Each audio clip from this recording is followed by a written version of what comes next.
And we will 100% consider it. I promise you that. We will definitely have a chat about it, and we will probably get in touch with you. So do get in the comment section, let us know.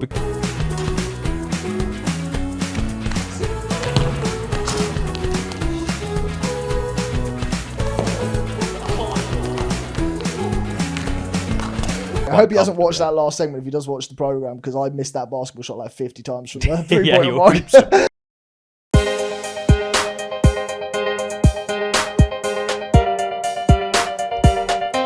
Welcome back to Suits and Sliders, episode 36. Wow, 36. Here we go. Quickly, isn't they? And we have a very special one for you. Oh, we do. We certainly do. We're getting back out in public again. We are. Before we get into what that's all about, what's today's episode on? We're talking all about sports. That's right. And the business world of sports. Exactly. Where all the money's coming from, where it's going, the big paychecks, the big owners and all sorts. How to start one if you're interested in starting your own sports team, and much, much more. Indeed. Do you know what? I think we got a little bit of uniform just for this episode. Oh, yes. Should we get our little uniform on? Because this is the sports one. We're going to break a sweat for you people at home. So, in good old fashion, we got the sweatbands on. Pink versus white. Oh, pink versus white. As you can tell. And to kick it off, should we see what really makes us sweat? These little scratchies, the grid of fortune. Every time you scratch these, mate, they make me sweat. The most complicated scratch card we've had yet. It's a £3, guys. Yeah, 300k up for grabs, mate. 300k up for grabs. And we're looking to match some of the symbols. Now, in the first grid, I didn't have any more than 2 in a line. That is a shocker really from you, mate. But then... Oh, what? Line 9, I had 2. Line 10, I had 2. Line 11, I had 3. Line 12, I had none. You got 0? Absolute diddly squat. Well, bro. Surely not. You know me, mate. Surely not. I love a little 3 in a row. Surely not. Here we go, my friend. Line 1. Watch. Tick. Yeah. Earrings. Tick. Padlock. Tick.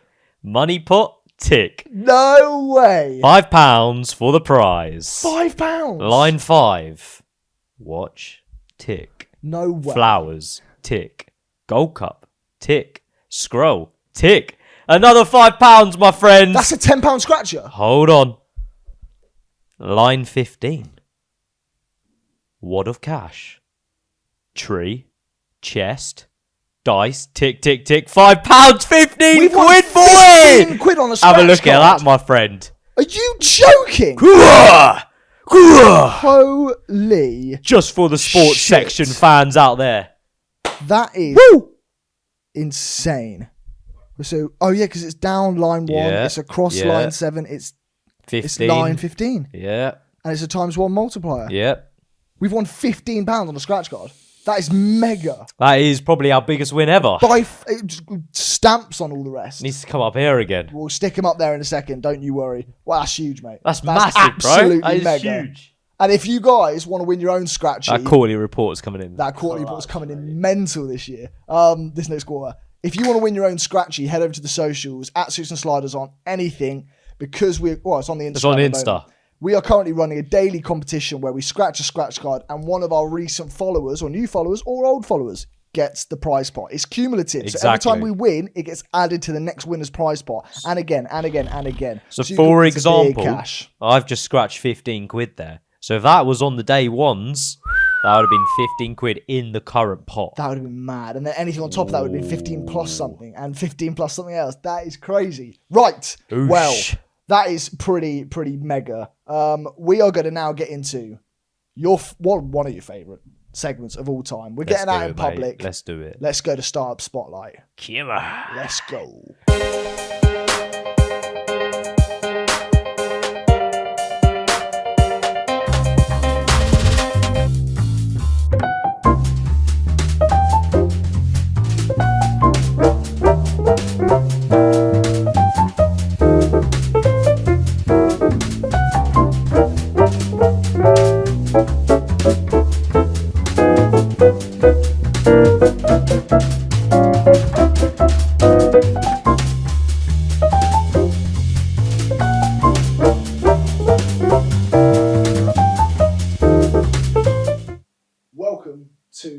the Garrison Club.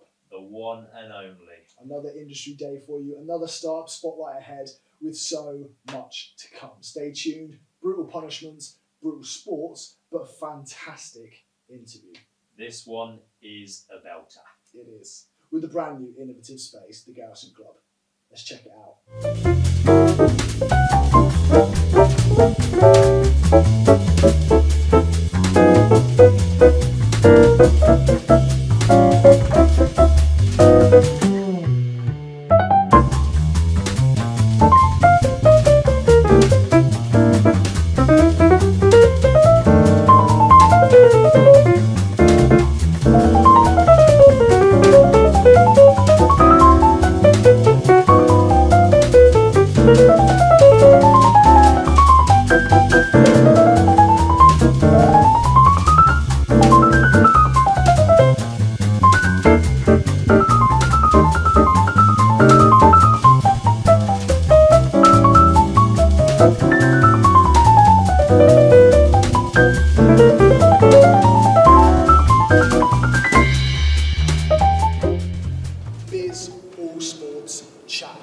What we're doing today is we're kicking off with a time trial. You'll see behind us we have a basketball net, and behind you there is a football goal. The way this is going to work: first person to answer 3 questions correctly then starts the timer.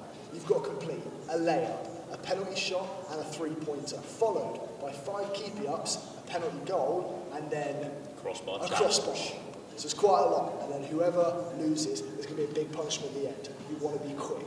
We're going to get straight into it? Yes, let's do it, mate. We go. Not loving it. In early spring 2023, which fast food giant temporarily closed? McDonald's. Correct. 1-0. What building, the home to a real estate empire, among other businesses, and is named after its own... Trump Tower. Yes, correct. In 2002, Eminem's song Business is about Eminem's successful partnership with what rapper who went and founded Beats Electronics? Ollie? Dr. Dre. Correct. So it's 2-1 to Ollie. Get smashed. What is the last name of the business tycoon? Ollie? Chanel, that's number 3. Right. When you're the only owner of your business and also the person who runs it, it's known as what? Sole trader. Yep, correct. By the end of 2025, a Dutch company is hoping to start production on the first affordable solar-powered car on the market. What is the car manufacturer name, the same as the surname of the character from Toy Story? What the hell? Skip. Lightyear. Bloomin' Brands owns over 1,500 restaurant chains, including what Australian-themed restaurant that's known for its bloomin' onions? Australian-themed restaurant? I think so. What's it begin with? O. Skip. Yeah. Outback Steakhouse. What? That's ridiculous. What fast manufacturing company headquartered in Battle Creek, Michigan, uses several animal mascots to sell its cereal, such as Neutron the owl, Tony the tiger, and rooster named Cornelius? Yes, correct. That's 3.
Yeah.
Come back on.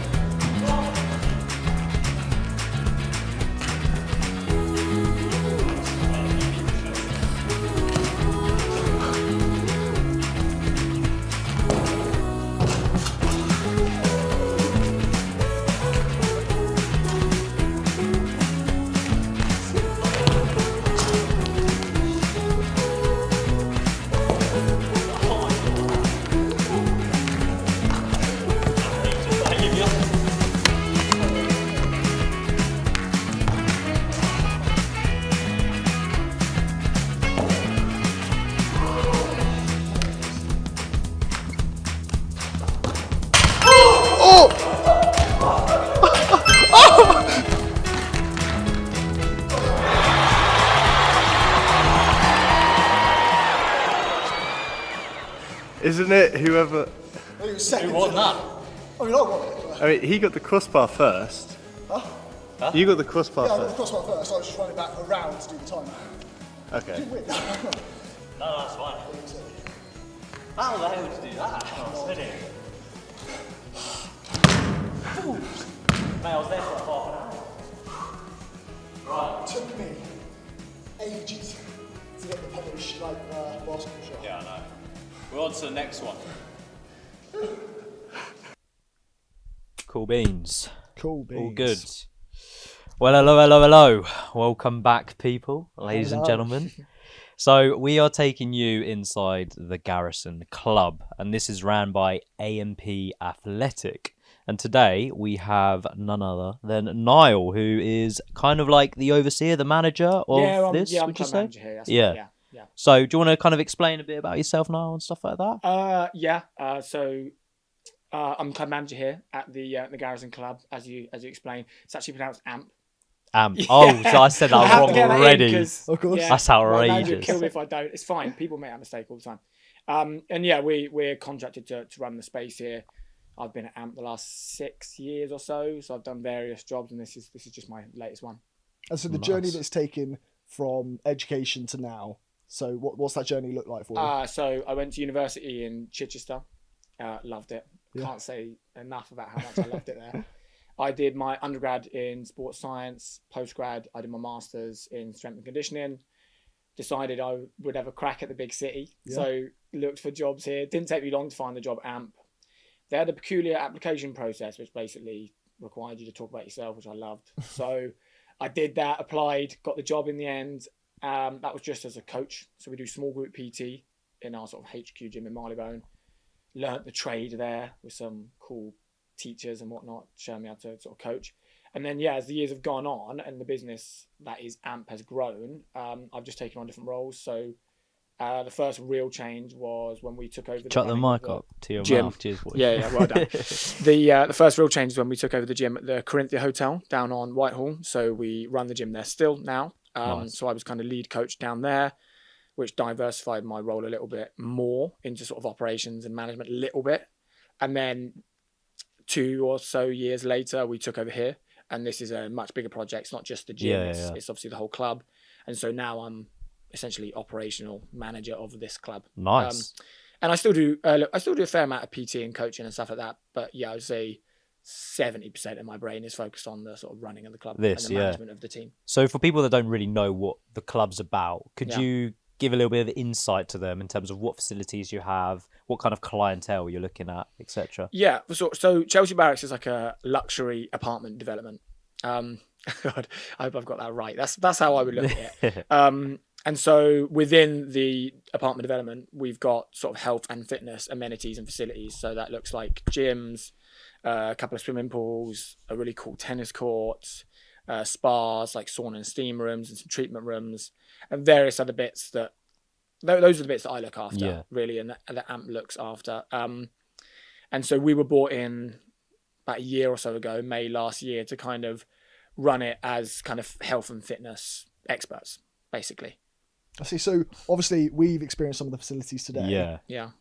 This club is vastly different to most of the other clubs you'll see out and about in public. Is it different to the other one that you're a part of? And if so, like what is it that separates the facilities here to the standard gyms that are out there? Well, obviously gyms are normally just a gym, and they might have a sauna and a steam room. But I think what separates this Chelsea Barracks from other places is really the grand scale of it. Like you've seen how spacious it is down here, how much room we've got. The sort of the lounge areas are super comfortable. We've got expert staff on hand, not just necessarily kind of front of house. I think that's what separates it most. I think that's the key standout. It's just everything is the best of the best. You know, like the tennis court with the lights underneath the floor is, I think it's the only one in England. Yeah, that's insane. Is it like the Serene Court? Is that what they call it? Or I'm not sure exactly what the name is. Maybe you know more about the name than I do. I think it's German. I think it's a German company that sort of install it, if I'm not mistaken. But tennis courts are really hard to get hold of in London. So having one that you don't have to necessarily pay extra for is really cool, but also having one that you can just get a lift down to. Oh, it's like a Swiss Army knife of its court. Really. It is amazing. It It's really cool. It was a bit weird when I started because the glass floor was a little odd, but you get used to the surface quick, and then it's great. Yeah, it's brilliant. You definitely didn't get used to the surface today. No, you guys had a little knock up down there, didn't you? I saw you. ripped my slider, mate. It's like pickleball. They're not for too much dynamic sliders, are they? But you mentioned obviously when you started off, like getting used to the floor, etc. Was there any other major challenges from kind of your job title, your role in terms of running the Garrison club? Yeah, it was all quite a major challenge actually. If I'm honest, I'd say, to try and be succinct about it. So it was challenging for me on a personal level because it was the first time I was responsible for an operation of this size, just full stop. Yeah. But also I would say the second most challenging thing about it was that the facility opened the day I sort of began to run it. So there was no like handover or any blueprint. Just straight in. That's not to say anything necessarily to sort of negative about the current team that existed. They obviously helped me as much as they could. But this, where we are now, this kind of second phase, because we've actually got another sort of health and fitness facility just on the other side of the complex. There was no operational blueprint. There was no SOPs. So I didn't even know what SOP meant when I started my job. That was hard. We kind of had to trial and error an operation and then edit it as we were going whilst residents were using the facility.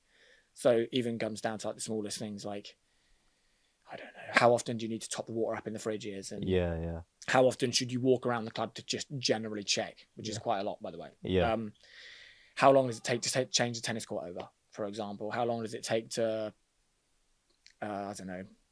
reset one of the treatment rooms in between treatments? Should we have a buffer on the booking system in between treatment rooms of like 15 minutes? Does the software even enable us to have the 15-minute buffer, which it doesn't, by the way? It's like the miniature things that you got to think about. And also, and you're at the beginning, you're thinking kind of like operation outwards, but then after a while, you start to think like resident experience like inwards, because that's what we're doing, right? Most of what I'm trying to do here is give the residents that use this facility and their guests, of course, like the best possible experience. So there's no point me just saying, I think we should have this water, or I think we should have this rule, when actually that doesn't make their life any better. True. I mean, your background came from a coaching perspective anyway. Yes. Moving the coaching into the management, was there anything that you took from the coaching that actually really helped when it came to the managing side of things, or anything that you said was probably really useful experience that you took into the job? Because a lot of people that will be watching this will have experience either coaching or doing things like that. They're interested in this side of the industry, but moving into a managerial role will kind of scare quite a lot of people. So is there anything that you took that you thought was really useful? Yeah, there definitely is. I think this is kind of vague, so maybe there's more specific things I could say, but I'm quite a reflective person when it comes to like the work. I mean, I've become quite a reflective person when it comes to the work that I do and have done. So I think I went from having never done any PT in uni. I coached a bit of football. Yeah. I would never consider myself a coach. Yeah. When I started to, I think anyway, from my perspective, get better at coaching and do a better job, it was almost always from doing some coaching and then kind of sitting down and going through my own personal reflective process. It was often just mental. It wasn't always writing stuff down. At one point it was. And then the next time I wouldn't make the same mistakes if I could. Yeah, I got you. And I think there's a lot of grace in the world for like getting things wrong. There's just not that much grace for like not being able to learn. Yeah. So true.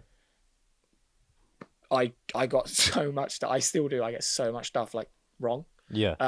As long as you kind of take it on the chin and then think, well, I'm not doing that again. Yeah, you got to wear it a little bit. It's a trial and error process, that's a good phrase. Yeah. You have to, and that's actually an extension of it. If you've reflected on something and you think that it's like, okay, not wrong, maybe that's not the right word, but like suboptimal, like owning it is a good thing. Yeah, definitely. Yeah, but I would say, I mean, go for it. If you want to do something like go from coaching to something that's a bit more managerial, a bit more operational, go for it. But just reflect/prepare. Yeah. And then in terms of like AMP and their partnership with Garrison Club, how does that all work in terms of revenue and stuff? Because a lot of people be quite interested in that. Do you get paid like a salary, or is it more clientele kind of thing? Yeah, no, it's a good question. So I myself am employed by AMP. Yeah. So I am paid by AMP. Yeah. And AMP itself as a company is contracted by, I think the technical contract is with Rendon Rittner, who are the management team here. And so I don't know the exact details about that because it's beyond my scope. Of course, yeah. But AMP is paid by Rendon Rittner to deliver a service that's detailed in a contract between AMP and Rendon Rittner. And then I obviously just am part of that contract with AMP. Not necessarily personally, but like, I guess all contracts are different. Ours will probably have some vague detail of our sort of org chart, as it were. Mm-hmm. You know, like club manager, 2 supervisors, how many part-time staff, how many hours they're going to work, what will they get paid. And that's all part of the original pitch to sort of win this contract. Okay, so like AMP would go to Rendon Rittner, for example, and go, we can offer these services for Garrison Club, if that's what you're looking for. Yeah. Perfect. Yeah, okay. And you can, that's like almost misleadingly simple. It's true, what you've just said. But, and again, I'm still in this world of learning, which I love. But what I have come to learn is that those deals won't necessarily be struck unless all of the sort of, I sometimes call it like things happening in the corridor, which sounds shady, but what it means is like personal interaction with people that are involved. Yeah. So there were and are relationships between people involved on both sides of that deal that like pre-existed that contract. Yeah. That made that possible, as it were. Yeah. And AMP has a certain brand of deliverance, I think. So I don't know if we've written this down anywhere, so this isn't exactly like our mission statement, but we are high ticket fitness. Mm-hmm. Okay. And like beyond. Yeah. So looking at that, obviously the high ticket fitness. I think that's right. It's probably what underlines a lot of the innovation which the space definitely offers. Yeah. I was looking at something recently with Apple, and it was said because they're one of the most innovative in their own spaces in the tech space, and they took such a momentous drive throughout sort of the 2010s and things like that. Yeah. They're now under a lot of pressure to always provide that new innovation quite quickly. That's right. Yeah. Does AMP or like this space itself feel like they need to constantly be thinking of the next big thing, constantly thinking new innovation, or are you pretty happy as of now because you've got that innovation, there's nobody really challenging that space, or do you feel like a pressure to then continue on and try something new? And if so, is there anything on the horizon that you'd want to bring in this space? Yeah, yes, to the first question, the pressure is there and it's real. You like, if I'm having meetings with the management company here, or there's a few, it's kind of complicated because the management company, Rendon Rittner, they are employed to run the place by the sort of, I'm not sure what necessarily the phrase would be, the owners of the property, which is the Qatar DR sort of fund, I guess it's called, investment fund. I'm not sure if that's technically right, but they own the building. They hire Rendon Rittner to run it for them. And then that's like kind of Rendon Rittner's niche, as ours is like, we'll run gyms. There's like will run residential properties, Gotcha. and perhaps beyond. I don't know too much about renovator. But yeah, the pressure is there to make sure we're doing things at the cutting edge. So on a small way, it's ensuring that the PTs and the yoga teachers or the Pilates teachers here are like up to date with what's new in those small worlds. Yeah. But then in a slightly larger way, it's making sure like the technology is up to date here. Like, what do you expect if you went to like, I don't know, like a nice hotel 10 years ago, you would expect to see different technology in your room than you would expect to see today, even with like charging ports, like the fact that we've not got like USB adaptive ports around the place is perhaps like leaves us a little bit behind. I don't know, from that point of view. So the pressure is definitely there to stay up to date. I think from my perspective, obviously I'm not in charge of the charging ports and stuff. It's probably a mixture of like the coaching, the technology with regards to like the ice baths or the cold plunges, and also then like what is the standard like practice? Do people want to? Like, everyone's going crazy about cold plunges now, so that's a really good example. They were actually retroactively fitted, so like they weren't in the original plans, and then everyone was talking about we need some sort of like cold plunge so we can have people doing contrast therapy. We need people that are we need to be able to facilitate people wanting to go from sauna to cold. Yeah. So get that in, and then that's that's my job interesting. it's my job to know that, to be in touch with what's trending, and then to like go ahead and sort of suggest that, and maybe not budget for it, because that's not quite. I have like an operational budget, and that wouldn't be considered operational. But yeah, it's definitely my job and AMP's job to stay in touch with that for sure. So on that point, if you were to come up with an idea of sorts, let's say with the cold plunges, are you then premised to build almost like a pitch to then deliver back? Exactly. So Okay. yeah. You again, this is something I've learned recently. When I say sort of recently, I probably mean since I've done this job. Yeah. If you ever want to ask anything from anyone, you need to make their answer as simple as possible, basically. If I said, "Oh, can I have new cold plunges?" Someone who I'm going to be asking that question to might say, "How much do they cost? How long will they take to fit? What's the maintenance on the cold plunges? What's the health and safety around them? What's the risk assessment?" Da-da-da-da-da. If I go to them with all of those answers before they even ask them, and I say, "I want new cold plunges. This is what they cost. A, B, C, D." They can just say yes or no. Yeah, it's the exact same as like making a pitch, isn't it? Yeah. You've got to come prepared, Finish with otherwise that they're ask. going to If you don't finish finish it. with Yeah, the yeah, ask yeah. of what you're Yeah, going you for. lose They're that. there with questions course. to then fire to you, and then it becomes more of a debate. Yeah. when it comes to Yeah. everything Me and else. my mum call it managing your manager. Managing Yeah, your manager. literally. Yeah, I like I that. don't know if she stole that from somewhere, but I talk to my mum a lot about work and life or whatever. But managing your manager, you just take everything off the table and just yes or no. Speaking Because of they can say no, right? Yeah, No, true. it's so Exactly. true. Yeah. But speaking of trends and stuff, right? My big thing in the fitness industry that I've seen is paddle. Yeah. Oh, yeah. What's your thoughts on that? Well, back to my mum. My mum is a paddle obsessive. Yeah. She's so good. I wouldn't take a point of her anymore. I honestly, I wouldn't be able to return her serve. I like it. I love. Obviously, it's probably taken some market share from tennis, but it's so accessible. It's more of a game to me. Sorry to paddle people, but I think because everybody can kind of play. Like if us four went to play doubles paddle now, we'd have fun. Oh yeah. If we like, went to Tom play is tennis terrible, right now, by the way. there's probably some sharp. You're terrible at But paddle. he'll be good at paddle. Oh, He's right. like terrible all racket sports. But like if we went to play tennis with someone who was like a keen tennis player, it wouldn't be fun for them. So they true. would destroy us at tennis. Yeah. If we went to play paddle with my mum, she would have a great time because we Yeah. would obviously stay in the game. Yeah. Would that be something you look to introduce potentially here? I know that's a lot harder. It's a cold plunge. it's a keen question. It's a keen observation to note that we don't have paddle. There are talks at the moment about what will be on the rest of the development here because we're only kind of halfway built. Yeah. You might have noticed that there's a big building site, the other half of the complex down to that bottom road down there. It's been suggested that paddle would be good. I don't know. It's not my job at all. Yeah.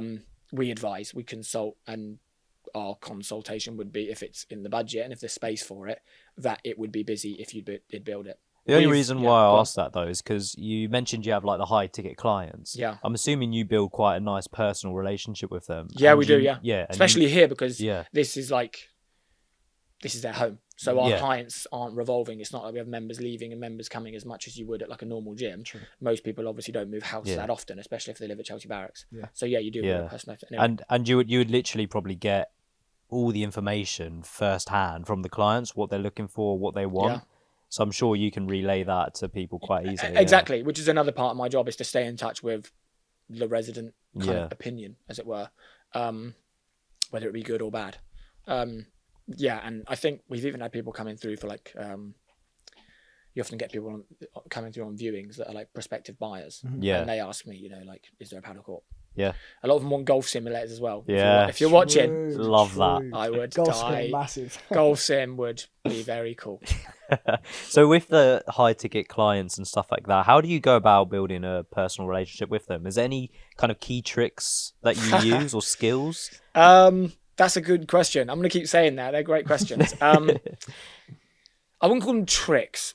I have my own method, and anyone that knows me and is potentially watching this and has sort of worked with me will know that they are quite unique. I'm quite bold, I would say. I probably step over the line. Maybe, I wouldn't say I step over the line. I probably go a little further, a little earlier than some people do.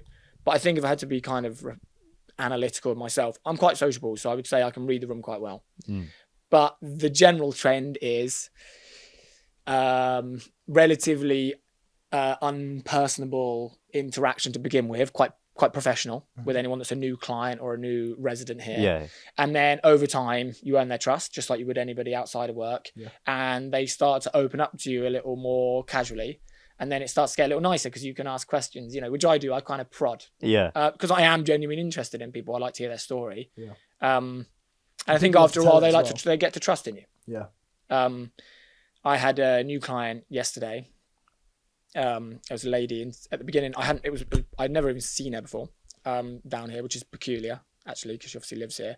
And at the beginning, it was very cordial, very professional, which is fine. And by the end, literally an hour later, we were kind of laughing. So that was quite a stark turnaround. Yeah. It's not always that Yeah. quickly.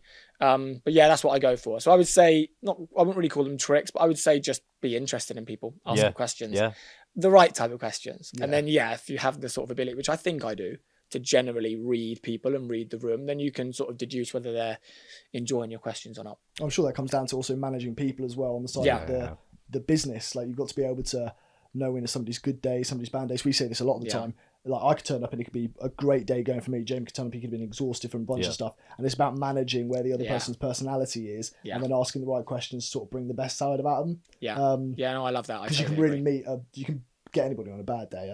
Anybody can be anybody. Especially when people don't always meet training with the most uplifted of personalities, but a lot of the time people walk away feeling better than they do. So if you can make that transition between kind of walking in and leaving as an overall better experience, then you're winning people over, aren't you? Yeah. Definitely. Yeah, we as coaches, we talk about people that sort of bring their mood into the session with them. Yeah. So some people are more like that, some people aren't. And it's not an insult to say that you are or you aren't. It's just a personality thing. But yeah, you do get to know that some people, if they've had a big day, they kind of come in huffing and puffing. True. But I like that. I like that about my job. I think the one job I would never do is a job where I didn't get to interact with people. Yeah. Yeah. So whatever I'm doing, I really enjoy. It's that variance, people. isn't it? Yeah. It's But you nice. are Keeps you right, on I your think that's toes. true. Yeah. And it does apply to managing the team as well. Definitely. I'm going to take a little bit of a point you said just then about the coaching. As a zoom out perspective, now we talk about this in the business sense where there's a lot of fake gurus nowadays. These people looking to sell a course for £1,000, make a millionaire by next Thursday. Absolute tosh. Yeah. It correlates quite similarly to personal training. Yeah. You see a lot of see people online, loads of Tom, it Dix now. and Harry, suggesting supplements this, supplements that, this whole argument natty or not natty that's all over social media. Yeah. How do you kind of navigate the space as a personal trainer to know what's online that's ethical, what's unethical? Maybe, I don't know if you've got necessarily tips or tricks for them, but how people could look at that space and go, these are the people that are more aligned with ethical senses of being a PT rather than those that are just out there basically spewing whatever just to get clicks. God, it's difficult questions. First of all, I am massively embedded into the world of social media that you're talking about, so I'm very familiar with the concepts that you just brought up there. Yeah. It's difficult because that's the whole point in social media. Like, it is just photos and videos of people. Yeah. It's those online PTs. I would say overall, actually, I would maybe take a different approach to that problem. So, like, the problem you've brought up there is that it's a minefield, and like, how is it navigated? I would say stick to the stuff that's been tried and tested, and keep it simple. If we're talking about being fit yourself, rather than like coaching other people, because that's a whole nother world of like courses that are sold. Yeah. If we're talking about personal fitness, and let's like, obviously you can be fit outside of the gym. The gym doesn't have to be part of what is a good fitness regime, but you stick to the tried and tested stuff. So I like it when people talk about like like a hierarchy of needs almost. Like the base of the hierarchy is absolutely, to like science's current understanding, is like good sleep, good food, and like low stress. And like when it comes to the training, basic exercises done well over time. Yeah. Where you add like a little bit of weight every couple of like weeks or months. And there's loads of ways, if we wanted to get super sciencey, of like progressively overloading a lift or a program or like some sort of training stimulus. Yeah. There are so many ways to skin a cat. There are so many methods, but the good ones are all based on the same principles. Yeah. And then when it comes to like the coaching, the coaches that are selling coaching, like you know, like I'll get you 20 clients all paying you over, like, I think just look at the reviews. If people have got good reviews, because I definitely think it's possible. I see people who have got ways to do their Google ads, for example, or ways of like doing lead generation, or ways of like closing deals, and like they've probably got a point, but actually a lot of them are probably just really talented marketing people. They're good at making themselves look like they're good at that. So be careful, basically. Just don't spend more money than you can afford to spend. And if it all goes tits up, then try someone else. Yeah. I like that. I like that a lot. I think that's a good little point to like summarize for the people out there as well. Yeah. They just need to be careful and stick to the basic stuff. It's not, you don't need to make it complicated, do you? Yeah. It's unlikely that things will work out really well if you're not at least working quite hard, I think. Yeah. It's not going to be that easy. Yeah. Well, that's really rubbish way to say it, but it's exactly what we preach on our podcast. Is you probably you've are got to going to have graft a little to bit. stress a little bit. Definitely. And then, like find people in person probably.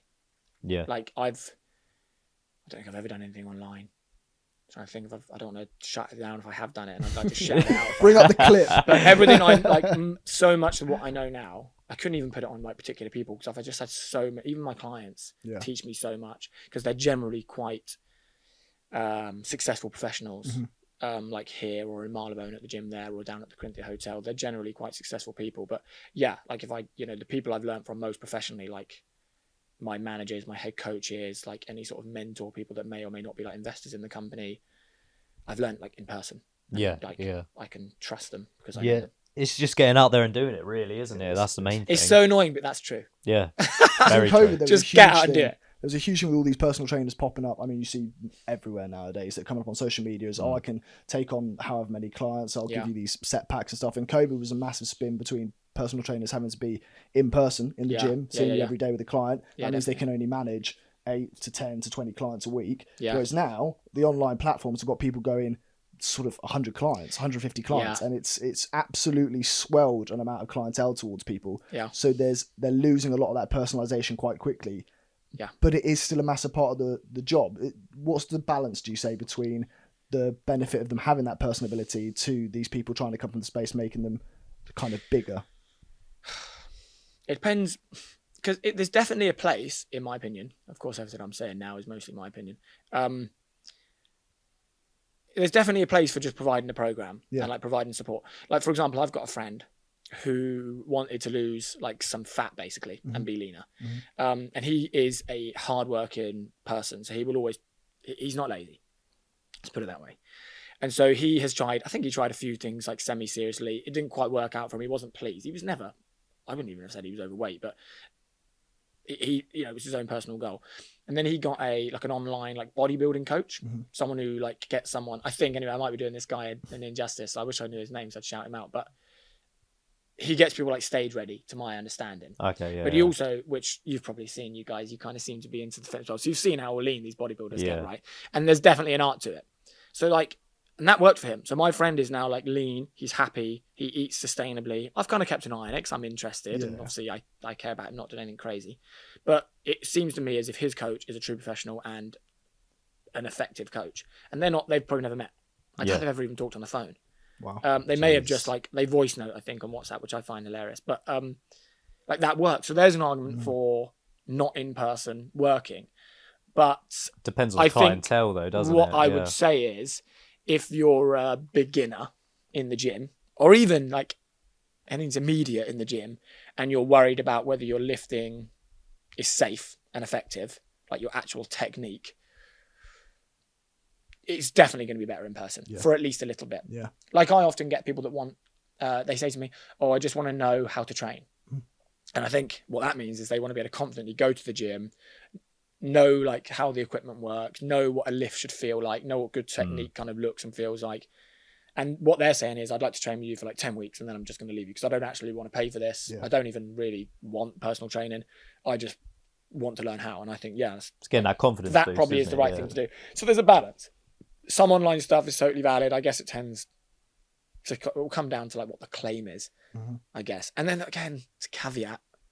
There are some people that I see that do online training that have got such a cool system set up where they've got their own app and you can upload videos, or they'll do FaceTimes with you, or they'll maybe meet with you once a month or something like that.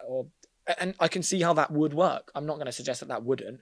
I just think that your chances of success are greater if there is an in-person coach, for sure. Yeah. Fully agree. Anyway, to wrap up quickly, because we're of the time, we've got a little quick fire go for questions. We've got 10, so 5 each, yeah? Do you want to start off? We got 8. I've got 5. Oh, you No, got 5. go for Okay, it. cool. You guys yeah, go. class. Right. I've got a minute or two. You go first.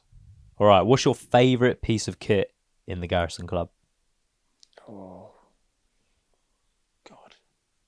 The 40-kilo dumbbells. I love What do you that. spend most of your day doing? Musing. No. That's his answer. Sat on my laptop, unfortunately. That's true. Nice. All right, be honest here. What's the most ridiculous thing you've seen someone do in the gym?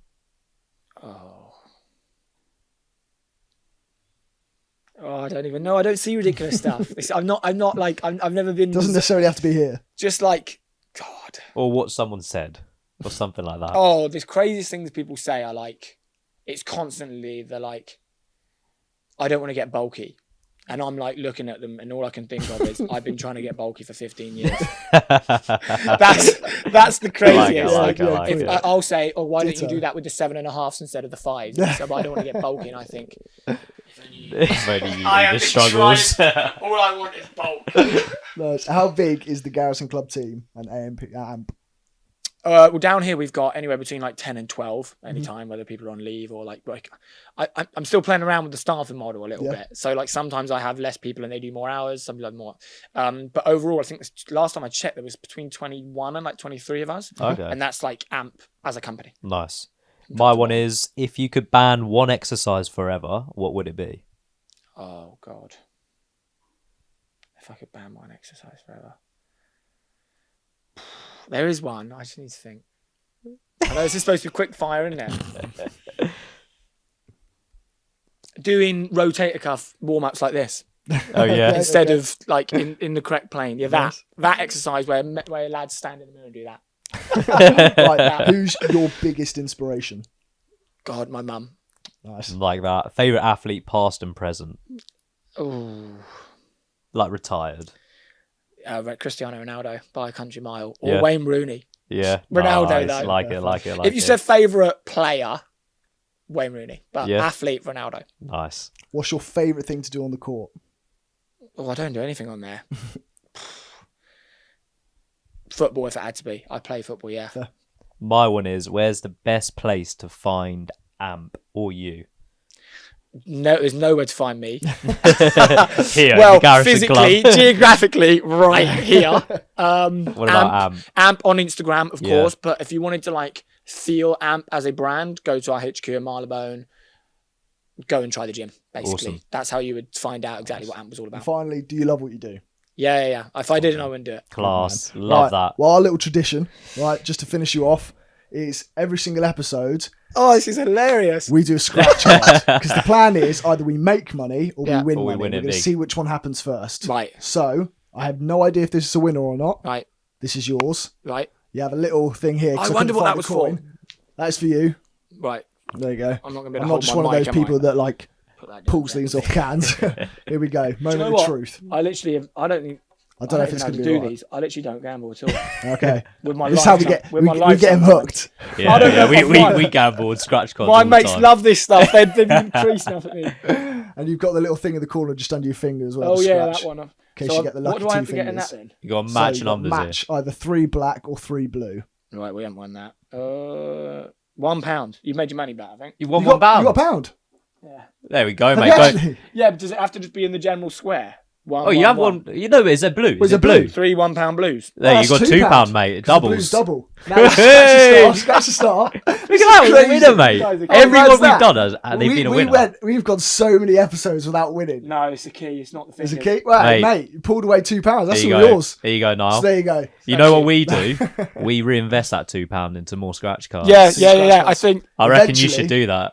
if I take this to the shop, I'm officially a gambler. Technically. There we go. I'll take that. Technically. Just a good influence. Well, it's been an absolute pleasure. Yeah. Thank you so much for Thank coming you. on today. I've loved it. I could have talked for another 4 hours if I'm honest. So cool. No, we could have you on for another 4 hours. We could have hung out here for weeks on it. Yeah, There's it's so It is much lovely, amazing, isn't it? yeah. It's like a So, casino down awesome. here. You get Appreciate lost, you don't for letting us coming down. No, thank you. Cheers, mate. Thank you very much. Brilliant.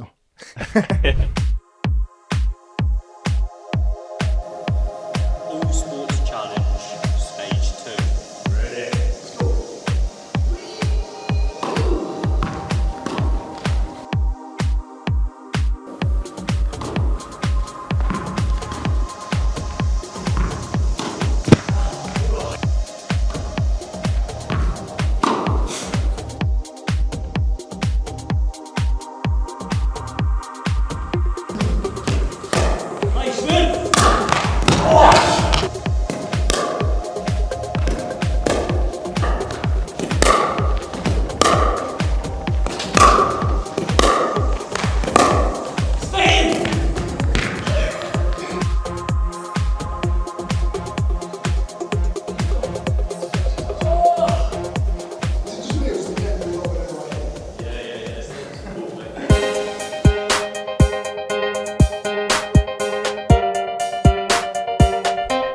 Hello, welcome back. That was phenomenal, mate. That place. What the hell? Mate, it was insane, was it? I'm disappointed can't to come away with the believe loss, but if I'm going to lose anywhere, I'll lose there. That was pretty cool. That It was an absolutely unreal insane. spot. Shows Garrison's you the club. scale of it, doesn't Huge shout out to you it? guys. Massive thank Fantastic. you, guys. And to Niall as well. And Absolute Chris as legend. well behind the scenes. But getting into more about the sporting industry as a scale, not only with the facilities that we've seen, but also team sports, foundation organisations, so much to kind of cover. What we've just experienced and what they've just seen as well just shows like a bit of the amount of money that is in sports. Fraction It is of nuts, crazy, mate. Absolutely crazy. So apparently by 2025, the global sports market is now worth over. Do you want to have a guess? The global sports market. Yes. I'm going to have to go something bizarre here. I'm going to go with the global sports market Go on, hits son. 15 trillion. Oh, wait, way too That high. is it. 500 billion. Okay, fair With enough. the UK contributing around 40 billion on its own, mate. Wow, The Premier wow, League alone, and we all know how big football I mean, is to in be the fair, UK. I was in my head, I was thinking like sports products, sports companies, sports business, Yeah, like gyms fair, and franchises fair, and stuff. So, mate, like in terms of sports teams, that makes more And sense. there's a trickle effect outside of sports, yeah, but yeah. the Premier League alone, we all know how big like football is in the Football's UK. It's crazy, massive. absolutely Brings crazy. in over 6 billion annually. That like out earns some of the Hollywood box offices in like most years. It's That's crazy. insane. I think like mate. even the World Cup alone brought in somewhere it's close to that fucking in terms of like nuts, its bro. and like its revenue Yeah. figures, which is bizarre how It's one huge. tournament can bring in that. Well, Sort it's of the money. biggest viewed tournament in the world. Is the Yeah, FIFA true, World true, Cup. True. But you've got industries within the industries, as you kind of touched on. So you've got the broadcasting, the betting, the merchandise, the sponsorship, esports now. That's Huge. a really good point. That's becoming a massive. Like the Massive. side member there the other day, Massive, their mate. end. Yeah. Then you got all the analytics on top of that as well. They're all feeding into this same ecosystem, which is crazy, mate. The amount of employment that must come from the sports industry alone is Huge, mega. mate. It's You massive. look at every facet, not just the players and the coach themselves. Massive. You're looking at like all the nutritionists, the analytic Yeah, advisors, yeah. the owners, the sort of board members, the fans. In a way, they offer like their own Yeah, sort of yeah. part of the ecosystem. Well, you've also It's got the mental. so the ripple effect is the kind of the travel on on top of that to get to games, the hospitality, the retail, the advertising, even the events themselves. Like, it just keeps growing the more and more you delve into the business of sport. We need our own sports. Even, yeah, we do, mate. Well, I was going to say, grassroots, right? Yeah. Even they contribute billions, apparently, through local jobs and facilities. I best they If you do, think about it, like the amount of sports that are out there, it's crazy. 100%. So, big one for me is recently the Premier League's TV rights deal. So, this proves how big sports is and how TV deals want to jump on this as quickly as possible. Yeah. Was worth over 3 billion. My days. Nuts. Meaning every like kick, tackle, fixture was literally all down to the money. That is absolutely crazy, mega. bro. It's that old Lee Evans sketch where he's like, if I was getting paid hundreds of millions to play, he's like, I'd be counting every step. He's like, £1, £2, £3, £4, £5. As he's running around. The money in sport is nuts, and it is purely down to like the fan base around it. If there wasn't any eyeballs on it, it would earn nothing. Yeah. That's mental. So I've got a lot about like how sports teams make money. I mean, you alluded to a couple of the facilities there's itself. plenty, I'm sure. The biggest and most obvious one is the match day revenue. Yes. You're talking about the ticket sales, hospitality, food, stadium, all of that sort of stuff. It brings in crazy amounts of money. Manchester United alone in 2023, 136 million in their total income from just the match day revenue. That's just match day revenue. So the match day revenues throughout the season is 136 million pounds. Think about shirt sales, merchandise. And that's all on top of it. Yeah, like it's insane. Food, Broadcasting drinks. rights, as you just mentioned, payments for TV and streaming platforms is insane. You just mentioned 3.1 billion per season. The 2022 to 2025 was 3.1 billion was the deal that was made with the TV rights over the course of those 3 years. Broadcasting revenue exceeded 10 billion in those 3 years as well, which is like, I can't like. Well, you think about all the adverts that want to jump on it as quickly as possible, the sponsors for everything as well. Well, you hit it just nail on the head. Commercial and sponsorship deals, kit, shirt sponsors, naming rights, corporate partnerships. Adidas and Man United had a collaboration. 900 million over 10 years. 90 million a year for 10 years. That's the deal that was made. How insane. Between Adidas and Man United. Whoa. Absolutely bizarre. That is crazy. And you know there's other brands knocking on that door as well. Well, Etihad's just done it recently. 67 million a year. With Arsenal, With Arsenal. Yeah. Absolutely. Sorry, not Arsenal, Man City. Man City, Merchandising and licensing, global sales of shirts, branded equipment. Football merchandise worldwide apparently generates 30 billion annually. And that's obviously sports teams everywhere around the world.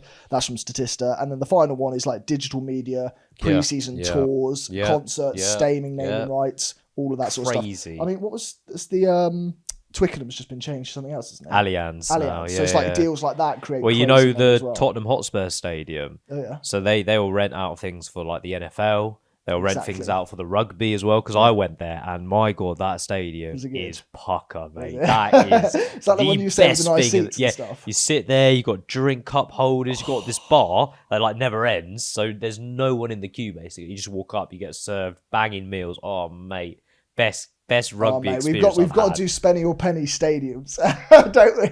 We've got to go around the world, mate. Yes.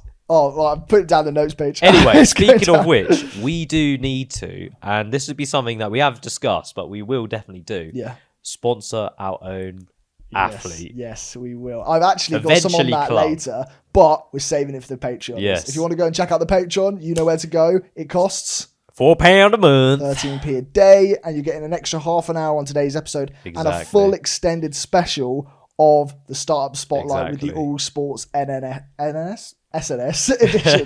But you've got like podcasts at the moment, like Pitch Side, which are a footballing podcast, and Waffling as well. They both sponsor football clubs. That's insane. We should get in the mix, mate. If you have a sports team, get in the comment section. Or if you're a sports player and you want to be player sponsored, get in the comment section. 100%, and we will 100% consider it. I promise you that. We will definitely have a chat about it, and we will probably get in touch with you. So do get in the comment section. Let us know. Because we were having a chat with a rugby player. We were. He was injured at the time, so we're a bit unsure when his recovery was back to game day. Exactly. So we were a bit hesitant on sponsoring him because we thought it'd go to waste.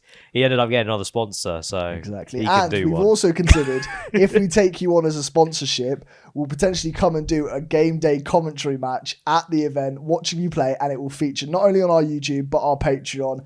and on the socials. So There there's a we lot go. of opportunity here. Lots of tagging for the sport clubs and yourself. Exactly. Now I've got another interesting angle, right? Go on. So we've spoken about the companies themselves, the Course. teams making the money, Massive. the stadiums making the money, the owners. Now I want to talk a little bit about a player, a player. very specific player, a player named Big Shaq, Shaquille O'Neal, right? He is huge. Huge! So a bit about Shaq. 19 seasons in the NBA between 1992-2011, 4 NBA championships, 3 with the Lakers, 1 with Miami Heat, 15 All-Star appearances, and with that he got MVP in 2000. Oh my. And finally, most recently, in 2016 he hit the Hall of Fame. He joined the Hall of Fame as one of Nice. the most well-renowned centers What a legend, of man. all time, which is just fact. And he was making crazy money. He was making $40 million a year on some of his contracts and things like that. But he's actually decided to dip his fingers into a few other Mate, I've franchises. heard some funny stories before he Yeah? actually got a financial advisor. Oh yeah, his He first would go paycheck, to like Costco and buy everyone anything. He's got the most Get Rolls Royces, That's it. He's yeah. got the most expensive receipt in Costco wholesale Is that- industry. yeah, He gen- actually got that, and he got it when he like moved into a new house. And he went there. He bought like 6 TVs. That's he bought nuts, like loads man. of stuff. It was hilarious. Now Nuts. I've got a little game for us, a mini game. All right, here we go. I want you to guess how many franchises Shaq now owns. So Shaq's gone into dipping his finger into other pies, and the biggest thing he's gone into most recently is franchises. So he buys up plots of big corporation companies and he owns them. Yeah. So I'm going to go through. We're going to figure out how many franchises he All owns. right, how's this going We're going to start with how many Papa Johns do you think Shaquille O'Neal owns? Whoa, I haven't got a Scooby So Doo. there's obviously Papa John's all over the country. As in, like, he owns a big chunk of it. So he'll own the Or a restaurant store. itself. Oh, He'll own like, the wow. store or the restaurant. How many of the stores does he own? Okay, I'm going to go 50. He owns 9. 9. Okay, There's fine. still a few. I was just going too high. That's way right. too That's high. right. I mean, we're going to get there. Auntie Anne's, which is a pretzel Okay, I've not shop. heard It's that. more like where we got like bubble tea stops. Yeah. It's kind of like that sort of Okay, size. So it's probably a little bit cheaper, I reckon 12. It's got 17 of them. 17. Right. Next up, Five Guys. Oh, it depends what he likes the most, you see. 5 Guys, I reckon it's going to be around the 9 mark, so I got 8. He has 155 Five Guys. Bro loves 5 Guys, mate. Does he walk in and get free shit? He must do, do, surely. surely, Next yeah. up, 24-hour fitness. So he owns gyms as well. Okay, Any idea? right. Well, How many I'm 24-hour guessing it's fitness getting things? bigger. It's not necessarily getting bigger. I'll tell All you right, that now. fine. I'm gonna go like 60. He owns 40. 40. Yeah, he owns 40 gyms. Krispy Kreme. I bet he likes his donuts, mate. I'm gonna go 100. He owns 1. What? Just Krispy- one. Just I one bet it's like a Krispy- local. It probably is. And then last of car So washes. random. Car washes. Actually, I've heard him speak about car washes. A couple of people own a lot of car washes. I think he owns about 10. He owns 150 car Oh, washes. my. There's good So money in between car all washing. of them, he's got, I mean, I'm looking at the numbers now, about That's like 300 370 something, different yeah. franchises, Whoa. which is crazy. The man's known how to sort of stretch himself thin amongst the franchises. He's also got a foundation that supports like underserved youth with getting like equipment and sports stuff.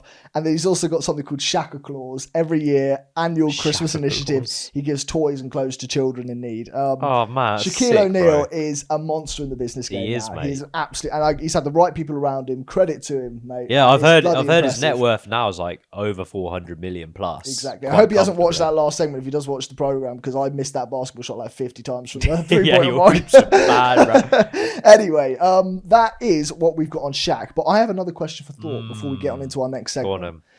on, It's an age-old question. Do footballers deserve the money that they get paid? Yeah, you're so right, mate. This is like a classic pub It's a classic. question, It's a isn't it? classic. See, I'd say yeah, they do. Interesting. You've got like footballers like Mbappe, Haaland, who are at the top of the game. Yeah.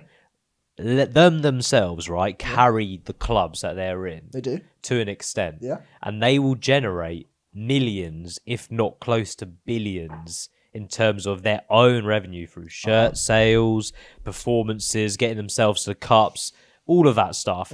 So I think if they take a couple million out of that pie, no harm done, mate. They deserve Interesting. it. But even at that scale, even at that sort of top man. end. Well, you think if I'm a player, Yeah. and I've probably, it's hard to accumulate, but Yeah. you probably have made 500 million, 600 for the club, and you're only taking 2 mil. Yeah. Happy days, mate. Interesting. In fact, See, they should probably get more. I would actually argue that they shouldn't. Really? Now, I don't think they should get paid a huge amount of money. But I did do some research into this. So as far Go as on the then. revenue that they get within their sort of percentage of club turnover on average, I've looked at all sports in general. Right. So American football, for example, the players earn about 48% of league revenue directly to their players. Basketball is between 49 and 51%. Ice hockey is 50%. Rugby is about 40%. And netball, for example, is capped at 20% for their sport revenue. Now, I know that those sports don't make the same amount of money, but in my mind, that means the more money it should make, if they stay to that same sort of like percentage figure, then they'll be able to put more money into the grassroots of football. They'll be able to have bigger stadiums like the American football stadiums and so on and so forth. But what football does differently is they give upwards of 65 to 70% of their revenue to their players. Yeah. I'm not saying that's necessarily wrong. Yeah. What I am saying is the fact that it's so different to the other industries, Yeah. when the other industries are putting much more money into their grassroots, into their, maybe their advertising, their marketing, or like their stadiums, so on and so forth. Like you can see that investment going in there. I don't see much, and I don't follow football, so I can't say this for sure. Yeah. I don't see much change in terms of football as far as the stadiums go, as far as the facilities go, as far as grassroots go.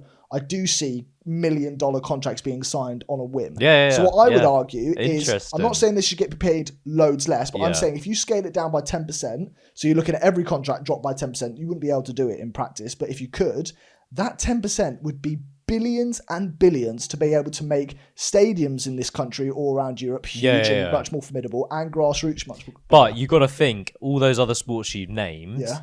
don't generate anywhere as near as the football. But same in their respective contracts to their players. So Their players don't get paid the same. let's say that 30%, right, Yeah. that you said is left over, Yeah. 60, 40% Yeah, maybe. yeah. That is going to be huge Oh, I in don't comparison doubt. to the others. completely So agree. for example, right, Yeah. Messi alone, Yeah. generated 400 million in shirt sales. That is crazy. Shirt That is crazy. sales. Ronaldo joined his new team in, I don't know, wherever it is. Yeah, Is it like Somewhere in the UAE. what is it? Yeah, UAE. Yeah. I don't know what the team was called. But the media alone, right, since he's joined in that league has gone up 400%. Interesting. It's So a that's good point. one player. Yeah, you make the one argument that it's player. actually football follows more of the player's journey than it does a 100%, club's mate. journey. So Some if people you're back at the top of players. your game, the top of the top, you deserve every penny, in my opinion. Yeah. It's the people underneath that I would argue Yeah, against. okay, fair enough. So it's I the can agree people with who, that. like, maybe on the bench, they don't play too much. Like, Man City had this keeper who's, like, third choice. Probably never plays at all, but he's probably taking good What, 15 mil mil or something like that. crazy Yeah, in the course yeah, of a yeah. year. Yeah. crazy amount. Yeah. Which then you can argue, right, but then you've got that huge difference if you do start to cut boys down. True, which then, it doesn't work as much if you... Yeah, Exactly. I hear you. Well, get in the comment section. Let us know your thoughts, people. I think they deserve it. It's the same as any sport, though. If you get the eyeballs onto the sport because of your professionals and your athletes, they deserve every penny, mate. Mate, I do agree. I think other sports definitely should uplift. Like netball, they deserve more than 20% of their cap. Rugby deserve more, mate. Rugby 100%. They put their deserve body on more. the line, They bro. really do. You look- American if you football, compare it- 48% as well. Well, yeah, but money in American money in football is American crazy football's as well because they nuts. follow players as well. Exactly. Those trades that happen and stuff like that. Exactly. Like assuming, like imagine the what's his name, the Travis Kelce guy. Yeah. I assume he brings in a huge amount of amount. publicity for their team. But that's because of his other half. to a certain degree, I think he was still pretty big before the other half came in. Until the other half that came in. boosted things by a considerable amount. That's what I'm saying. Maybe, I don't know, maybe there's an even ground here, but I do understand that in football, especially like worldwide, it is player like inspired. Your players will have millions more followers than the Yeah. clubs themselves on Yeah. social medias. It's a good point. Well, let us know, guys, what you think. We are going to get into a bloody good one. We have got the craziest and wildest stories from sports in workplace stories. Should we get into it? We do. Let's go. Let's get going.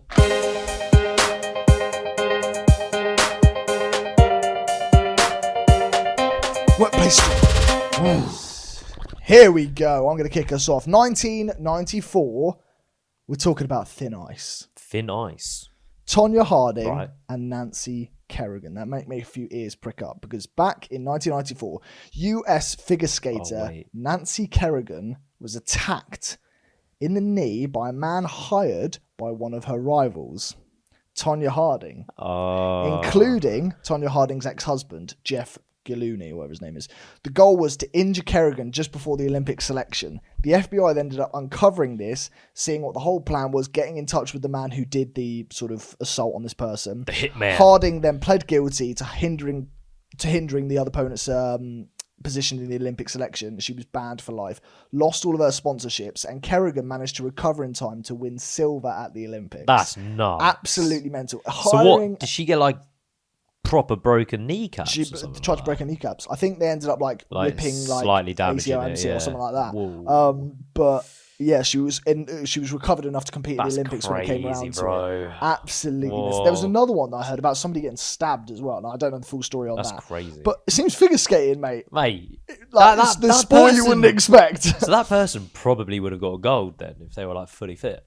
Maybe. That's crazy. But also, like, can you imagine, like, I know this from playing sports as well as yourself, sometimes when you've got like another reason, like another motivation to do well, like for example, if that had happened to me, I would have been so much more passionate about winning, and so she might have done as well as silver. She would have been like a favourite or something for someone to like whack a knee in. That's crazy, man. So, yeah, crazy. Right, mine's slightly different, my Go on, friend. hit me. Ryan Reynolds. Ryan Reynolds? Yeah. Oh, obviously everyone knows this story by now. Yeah. Back in 2020, Wrexham AFC was one of the world's oldest football clubs, and it was clinging on to life. Stadium was leaking, attendances were dropping, until Ryan Reynolds entered. Here he comes, Deadpool. They pretty much bought it up for $2 million, and they started going through the leagues. They filmed a little Netflix documentary as well, which is crazy. That's hit massive. Mate, as soon as he entered, merchandise sales exploded by 600%. That is crazy. But then their global following went from a few thousand to millions. Like, so does instantly. he live here in this country then? No.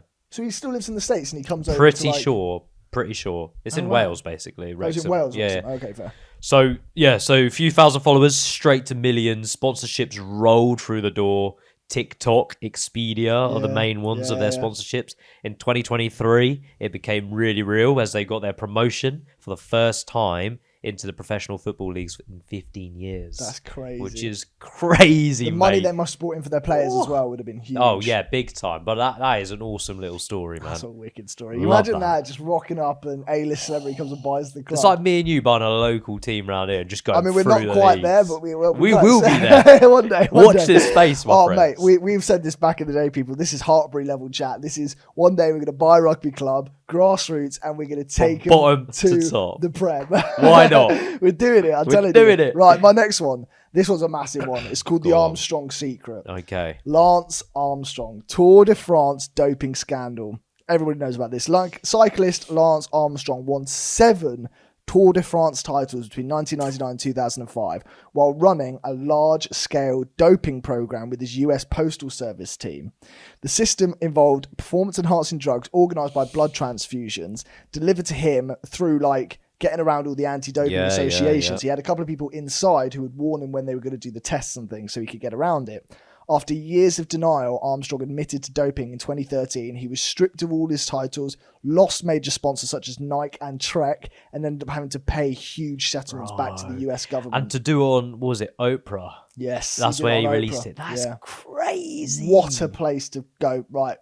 Fuck you know it. everyone's watching it. You know everyone's watching it. Nuts, bro. Hit that button like... That's crazy, I man. wonder what was already being investigated, what was about to come out. There which must led to have been. He got ahead of it. Do you know what I mean? Like, although no, because there's plenty of other times where he, like his teammates came out, said X, Y, Z, denied. That's what I'm saying. So there must have been something that was like even unequivocal bigger. evidence that he was like, right, I have to do it myself. That's now. crazy. Right, my one in the sporting world, right? Yeah. In 1984, a young rookie, 21-year-old, named Mikel Jordan. Took me a second. Walked into the Nike's headquarters. He did. This was the game changer in sports because at the time no one had heard anything like this, right? Mm-hmm. They made a bold offer of $250,000 and a percentage of every shoe sold. Wow. To MJ. That's mental. They predicted 3 million in sales in the first year. Mm-hmm. They sold 126 million. What? Nuts, bro. That's crazy. Today, Air Jordan is now a $5 billion brand. Yeah, I mean, and if you haven't seen the film, earns over 400 million a year, which is crazy. Yeah, exactly. Man. Yeah, the film's called Air. If you haven't seen it, it's a great depiction of that whole story. Notably, they made him wear the first ever red shoes. Yeah, and it was like against the agency, like the NBA agency, to say you're allowed to have a certain amount of red in your shoe, and they broke it, and then it went viral that it was like, yeah, but he wears these shoes. We don't have to follow the rules here. Yeah. And that's what So made it sick. all blow Yeah. up. Like, so they were Literally really massive, smart mate. about their marketing. Exactly. And this is more than any player has ever made in history, active or retired. Wow. This was like a game changer in NBA in terms of money. Yeah, I mean, it's all so commercialized nowadays. It's like, Huge. these are Jordan shoes, these are LeBron shoes, these are Huge. Curry's jerseys. Huge, Like, mate. it's all of that sort of stuff. Right, my next one, Formula One Crashgate, 2008, Singapore Grand Prix. Renault, the Formula One driver, Nelson Piquet Jr., intentionally crashed on orders from his team management to trigger a safety car, allowing his teammate Fernando Alonso to win the race. The incident was revealed after the following year when Piquet went public. Renault's team boss Flavio Briatore and engineer Pat Simmons were banned from Formula One altogether. The team was placed on probation, and the case damaged Renault's reputation forever. Bro. All the sponsors withdrew. I don't mind that. What? You don't- Teammate. But he Taking a crashed on purpose. sacrifice for your teammate. That is class. Oh, I don't know. That level of F1. risk in F1 to crash a car on They purpose. crash all the time, mate. I would like to see a bit more of that, mate. A bit of a team. That's why I don't watch I know F1. that's Do you part watch of, like- F1? No, I don't. If they did see the that, point, and it was yeah. like two guys on the same team in every kind of like position, like Yeah. Red Bull, Mercedes, whatever it may Uh-huh. be, Ferrari, and they're all going for it, but they're like working together. That's Yeah. unreal. But it's like I don't have the story on it, but that's like Bloodgate. With Yeah, it's rugby. bad. It's really like, bad, yeah. It's like you can't do that intentional level of like. Yeah, Bloodgate's not as disturbance. bad as that. Bloodgate's not as bad Yeah, as that. that's what like I'm trying to. saying. That But- could kill someone. Yeah, like Yeah. exactly. So this is what I'm saying. Like, get if what you you imagine mean. if it like went wrong and he'd gone over the fence and killed like spectators and things. Like, do you see what I mean? Like, Yeah, this has happened in yeah. reality. But it would be a class sport. Maybe there's something in that. You just want to watch one of those like soapbox. It's like car races. you know in GTA when you do like a little car race and you buddy up with someone. Yeah, Some this- guys like stopping there the whole queue it's- and you go around like It's one of those like, age-old questions. They're like, don't give people like life sentences or like the death sentence. Like, put them in like cars and make them do like harsh events. and Why things. not? That'd be Send sick. them to lion That's actually a taming. and, great like, idea. Put them on an island. Yeah. Film a TV show. Hunger Games Oh man. Right, Part cool. 2. Right. Your go. Mine is the 5,000 to 1 miracle. Okay. You know this as well, don't Do worry. I? The season that broke the system. At the start of the 2015/16 season in the Premier League, bookies gave Leicester City 5,000 to 1 to win the league. Yeah. The same odds as finding the Loch Ness Monster. That is such a kick in the teeth. They were a £22 million squad facing £billion clubs, Yeah, right? yeah, They yeah. had no chance chance. at all. But of course, they flipped the script. They went on to win the Premier League trophy and earn 150 million in prize money. It's insane. Bookmakers lost an estimate of 25 million in payouts, apparently. Do you know, it could be a lot worse than that. That It could have been hell a of lot worse. But 5,000 now, to 1. every underdog looks at Leicester City and was like, that's the blueprint, mate. Yeah. That's the way to go That is forward. pretty cool. That is pretty cool. Insane, that. Right, my next one. The FIFA corruption ballers bit more football. bribes. 2015, US and Swiss authorities charged dozens of FIFA officials with bribery, racketeering, and money laundering. Investigators found out that senior executives accepted millions in bribes for awarding World Cup hosting rights and television contracts to certain people. The arrest took place in Zurich before a FIFA Congress, and the scandal led to multiple resignations, lifetime bans, and officials and major sponsors reviewing or suspending all the partnerships they had with FIFA. Do you remember, you mentioned a guy, I can't remember how long ago it was, but you mentioned a guy who had basically done a lot of like reveal episodes on YouTube and things. And he did one at the FIFA event where he walked in front of like, it was a massive congressional event for the FIFA Academy. They had loads it of like people's media. Coffeezilla, maybe? He does a lot of stuff Maybe. like It that. might have been him. But I don't anyway, this know. guy walks on stage Go on, yeah. with a big wad of money, like fake Monopoly money, and he goes right up to the microphone where the head of FIFA sat, and he goes, Oh, thank you, sir. This is for the UAE's next football World Cup. Hands him a bunch of money, like throws money in the air, and the FIFA officials are like, get him off the stage. They're freaking out. They go absolutely mental. And the security like runs out of everywhere and grabs this guy, and he's there like, oh, we'll give you the spare cash later. And he starts shouting all this sort of stuff, putting on an accent and things. It was mental. That is Absolutely crazy, mental. mate. Bribery in sports, I reckon, happens a lot. You see, Dana White recently has been investigated. I've heard about that, yeah. Like for fixing UFC events and stuff. Yeah. Interesting. See what comes of that. It'd be That'd seriously be interesting to see what comes out really of that. interesting. It will be. I think boxing probably has loads of little Boxing scandals like that. It's so 100%. corrupt, I thought boxing mate. might. Yeah. I didn't find any stories on it, but yeah. It is so corrupt. It's Exactly. bad. Right, my next one. Saracens salary cap scandal. Okay. I'm interested to know the details. I don't know anything I looked into it. Obviously, for years, so Saracens are a rugby club in the UK, in London, and they were unstoppable. They were swooping up everything. Premiership titles, 3 European Cups, and everyone like feared them immensely. They were just dominating. Yeah. But beneath that glory and all that success, they were breaking the salary cap rules. So in rugby, you have a salary cap, and you can't exceed that apart from your marquee players, which is like 2 of them. Yeah. What they were doing was disguising payments through as business partnerships and shell investments for players. Okay. So in 2020, it all came crashing down. They were fined 5.4 million, stripped of all their titles and automatically relegated I didn't know they to were stripped the their titles as championship. well. Yeah. Bloody hell. Crazy, mate. This is one of the biggest scandals in rugby history. Yeah.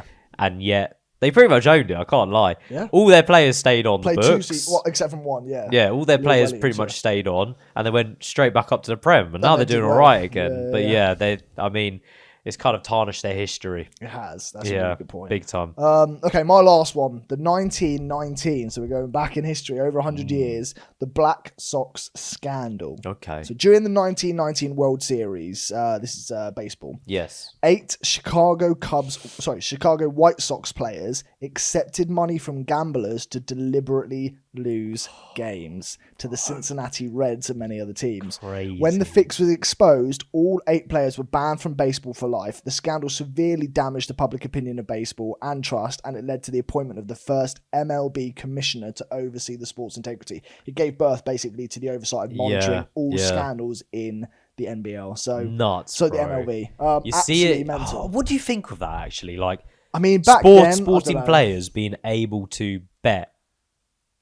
What do you No, think it of was- that? So it was the bettors themselves. No, I who know, were paying but the players, what do yeah. you think of that? I think it's bang out of order. You think it's out of order? Yeah, completely. So out if, of if order. you are like playing for a club, let's say Chelsea, Yeah. and Man City are playing Man United, Yeah. you're not allowed to bet on that. That's a good point. Okay, outside of your games. Yeah, outside of your games. Or I you don't bet know, on because you'd yourself still be- to score 5 goals. It's not so much. That's I don't class. see that.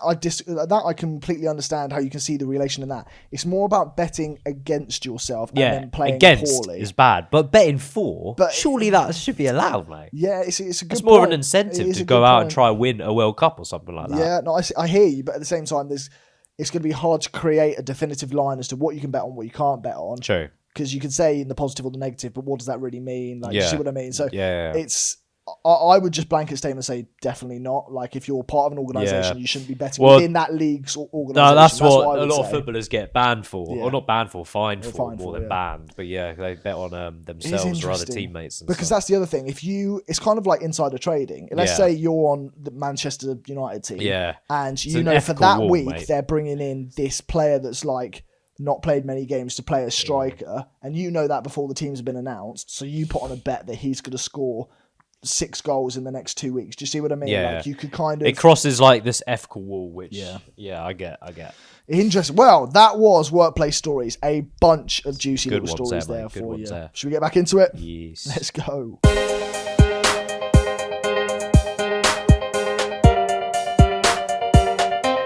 And we're back in from workplace stories, kicking off with finding a niche. The sporting industry is huge, and a lot of people move in the same sort of avenues, alleyways. You're talking about Nike, Adidas, so on and so forth. You've got 100%. a whole bunch that Yeah. sit in the different categories. Also, sports teams themselves sitting obviously within the same league, but they need to find their niche, their passion, their unicity, which brings the fans to support them and not somebody else, so on and so forth. Definitely. I mean, got like anything you to kick said, us off? you've got those huge giants that's what you think of when you think of sports. Yeah. Adidas, Nikes, Pumas, Yeah. like they dominate big time. massively. But like you said, there is always scope, and this is what we preach a lot: is finding your niche in business, Well, there's been regardless. plenty of people that have still made headway in those industries, 100%. like in the last 10 years. Well, I've got one, Gymshark, for example. Big one, yeah. Founded in a garage, literally, in 2012 by a 19-year-old, now worth 1.5 billion.